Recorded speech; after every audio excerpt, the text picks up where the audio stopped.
Здравейте, уважаеми зрители!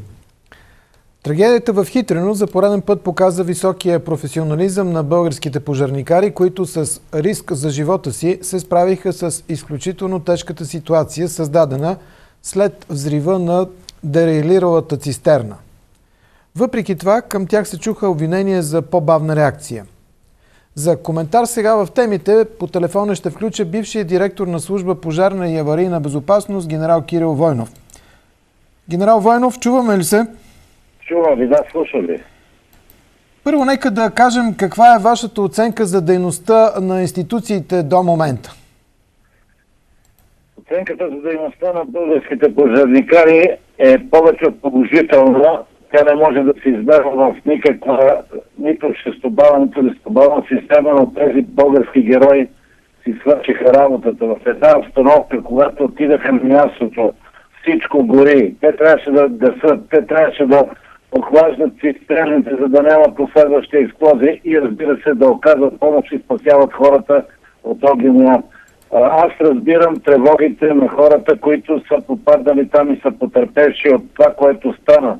Но нека да дадем дължимото на тези хора, които стоят на своя пост и ежедневно рискуват живота си за нас, българските граждани. Лоша практика у нас е да се действа след събитията. След такива инциденти започва обикновено дебат какво е могло да се направи преди това. И в тази връзка какво трябва да се промени според вас? Значи, вижте, в случая това не важи какво е можело да се направи, защото това е един инцидент, който тепърва следствените органи и прокуратурата ще докажат какви са причините. Но аз смятам, че ние много често подминаваме с лека ръка неща, които бихме могли дейности, които бихме могли да свършим. Вие знаете по проблемите, и полемиката, която се водеше през последната година по отношение на движение по пътищата, катастрофите. Но аз искам да задам един простичък въпрос. Какво е нужно още да се направи, за да не допускаме автомобили с газови уредби да влизат в подземните гаражи и в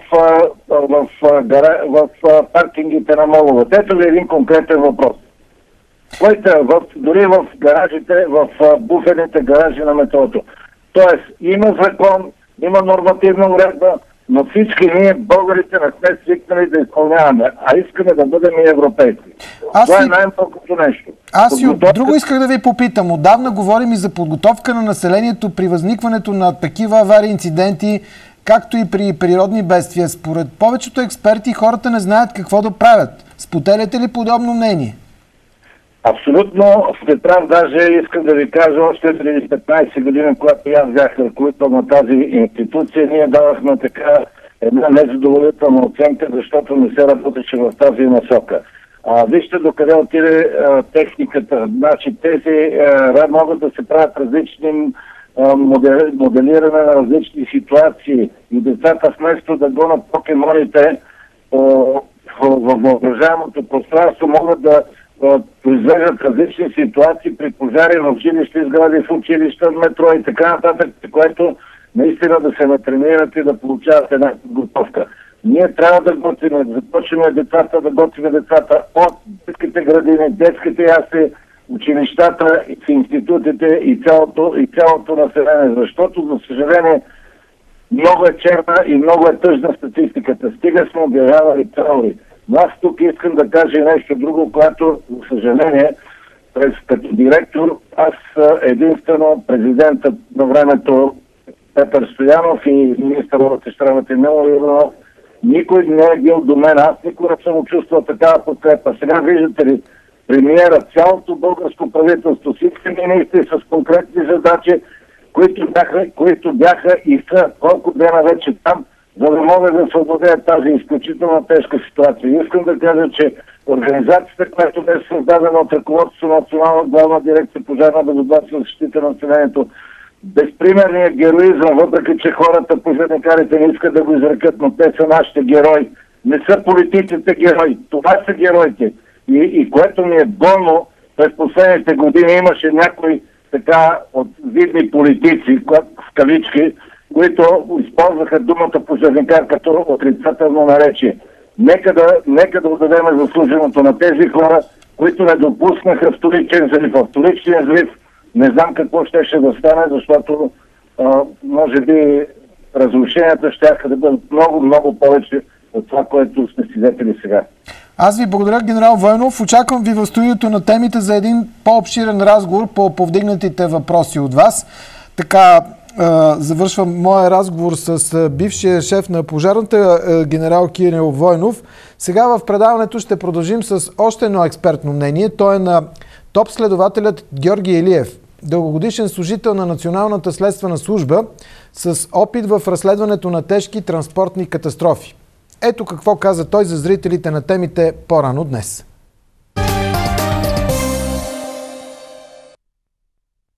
Господин Илиев, вие имате голям опит при разследването на такива тежки катастрофи. Какво като първи наблюдение може да кажете за нашите зрители? Като първи наблюдение мога да кажа, че още след като беше показана първата картина от това тежко происшествие, видях, че цистерните са разхвърляни като кибртени кутийки. Това на всеки, който малко разбира от такива происшествия, ще му подскаже, че скоростта, ако не е била много висока, с която е навлезала композицията в района на гарата, то тя е била несъобразена с условията, които съществуват там. Това е, което мога да кажа. А как да си обясним тогава, че първите 2 локомотива и следващите 4 вагона преминават, а следващите дерайлират, следващите вагони, цистерните най-вече? Всичко това ще бъде разбрано след като бъде извършен щатен оглед на местопроизшествието. Ще се види дали има счупване на стрелка, дали има счупване на контрарелси, дали има счупване на релса, дали липсва някаква връзка на самия железен път или липсват джонтове и така нататък. Дали има скъсани езици по стрелките, дали те са били оправени точно за входа на този влак. Всички тези неща ще бъдат установени с извършването на огледа. Ние с вас не сме били там, аз също не съм бил там, няма претенции за пълна прецизност, но общата практика показва, че тези неща могат да бъдат доказани с извършването на такъв оглед. Добре, но това е една много тежка катастрофа, при която имаше един взрив и ударна вълна. Не се ли заличават всякакви доказателства при такива обстоятелства? Точно така. Имаше взрив, имаше ударна вълна, но това първо трябва да кажем, че това е происшествие на ЖП линията. Взрива е в последствие след дерайлирането на вагон-цистерните. Ако не бяха дерайлирали, ако цистерната не беше излезнала от релсите, ако на нея не беше се получил отвор, от който много скоростно да изтича този газ и той да се разлее по земната повърхност като облак и в последствие да се появи от някъде искра, която да запали този облак, происшествието може би нямаше и да стане. Но всички това са обстоятелства лоши, които са се струпали наведнъж. След като е дерайлирала вагон-цистерната, вече, както казах, е започнало изтичането на газ. Откъде е дошла искрата, това може би ще остане единственото нещо в това разследване, което няма да бъде доказано, защото тази искра може да дойде от много места. Може да дойде от самото търкане на желязово желязо при падането на цистерната, може да бъде от статично електричество, може да бъде от електропреносната система, от всякъде. Но това не е вече толкова важно. Важното е, че происшествието е много тежко и аз се надявам и считам, че разследването ще бъде пълно, щателно и справедливия български съд ще наложи заслужени наказания на виновните лица. Искате да кажете, че след като разследването завърши, може би ще има и обвиняеми по тази трагедия? Задължително считам, че ще има установени виновни лица, тъй като това происшествие само по себе си, ако нямаше някакви нарушения и ако то не се докаже, че някакво случайно явление в природата, което се случва, ще има виновни лица, на тях ще им бъдат предявени обвинения. Но също така искам да споделя с вас, че това разследване няма да приключи толкова бързо и всички ние ще се радваме, ако то приключи в рамките на 6 месеца и бъде внесено в прокуратурата с обвинителен акт. Много се говори за действията на машинистите. Вие изключвате ли, примерно, някаква човешка грешка, така те да са нарушили трудовата дисциплина, най-меко казано, условията за безопасност, така че всички техни действия да се довели до тази катастрофа? В началото сме на разследването. Всички тези причини ще бъдат установени почти в края на разследването. Сега това следствие е образувано преди 4 дена. Ако можеш за 4 дена да се каже каква е причината за едно происшествие, нямаше да има разследване. Но запитате ме за поведението на машинистите. Ние с вас не сме били там, не знаеме, но допускаме, че ако те са били на своите си места, не биха допуснали тази товарна композиция да навлезе в района на гарата, където ЖП линията прави чупки с несъобразена скорост. На първо време се вижда, че е на лице несъобразена скорост. Но това не изключва и друга причина за происшествието. Този влак все пак не тръгва от гара Хитрино, той се движи от другаде, така че през цялото това време той може да бъде проследен. Неговото движение най-вече с каква скорост се е движил. Ако имало нещо, то може би също така е било записано на уредите на локомотивите. На локомотивите аз ги видях по телевизията, те са напълно съвременни, те са оборудвани с тахошайби, вътре има системи, които предупреждават машинистите, водачите на влака за пътните знаци, които са по трасето, и има и зумер, който се натиска през определено време, ако машиниста се разсее и не наблюдава пътната обстановка. Дали са разсеяли, дали са правили нещо и как са допуснали несъобразената скорост, това ще установи следствието. Да поговорим и за по-общите неща, които, както винаги, след всяка такава катастрофа с човешки жертви, много ранени, разрушения, си ги задаваме. Можеш ли да бъде избегнато това? Защото знаем, че подвижният състав, пътната инфраструктура е остаряла. И всичко това си го повтаряме и какво се случва след това? Нямаме никакви ответни действия. Да, сега навлизаме в една друга тема, която разгневява много хора. Това е, че ние никога не си вземаме поука от загубите и от тези происшествия, които се случват на територията на нашата страна.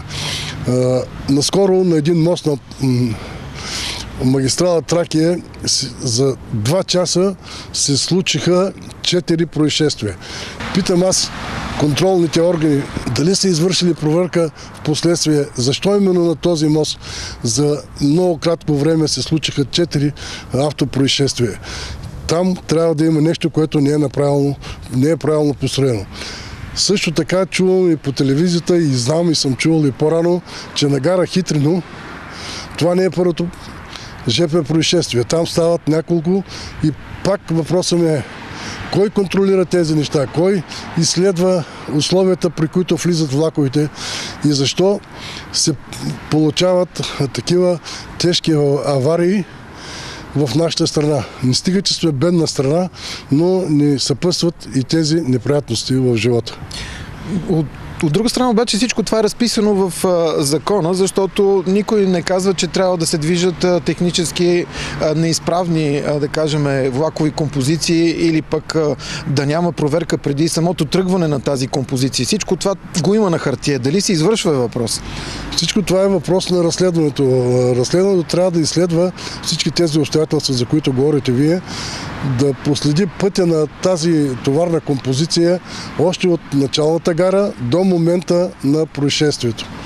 Да се види установят и причините, да се види как са натоварени тези цистерни, правилно ли са натоварени, товара е точно толкова, колкото трябва да бъде и да не би и това да е оказало влияние за происшествието. Също трябва да се види и изправността на тези влакови цистерни, защото те също, ако не са изправни, ако има някакви технически повреди, биха допринесли за такова происшествие. Трябва ли да се промени нормативната база? Да кажем, контролен независим орган да бъде създаден? Да, това вие тук сте напълно прав, защото пак за кой път ще дам пример Министерство на транспорта. Контролните органи, които би следвало да контролират системата на БДЖ са и другия вид транспорт са в самото Министерство на транспорта. Моето мнение е, че би следвало контролните органи да са извън министерствата, които контролират. И това би следвало да стане да бъде навсякъде, защото така ще има по-голяма обективност. И последен въпрос към вас. Мислите ли, че българските институции, следствието и всякакви други, които се занимават с установяването на причините на тази катастрофа, ще се справят сами? Трябва ли ни друга експертиза, да кажем помощ от някои от нашите европейски партньори? Съгласно законите на България, България е суверенна държава и никакви други чужди граждани не биха могли да извършват разследване на територията на нашата страна. Лично моето мнение е, познавайки системата на следствието и прокуратурата, че в момента и следствието и прокуратурата разполагат с следователи, които са обучени и прокурори, които осъществяват контрола и че това следствие ще бъде проведено пълно, всестранно, всеобхватно и честно. И то ще завърши, както ви казах, малко по-късно, защото работата е огромна. Ще бъдат назначени много експертизи. След това нашия процес е малко тежък. Ще трябва да се видят всички поражения в селото и да се конституират собственици на загубилите имота в качество на граждански иски в нашия процес. А това ще го забави много. Благодаря ви за този разговор. Моля.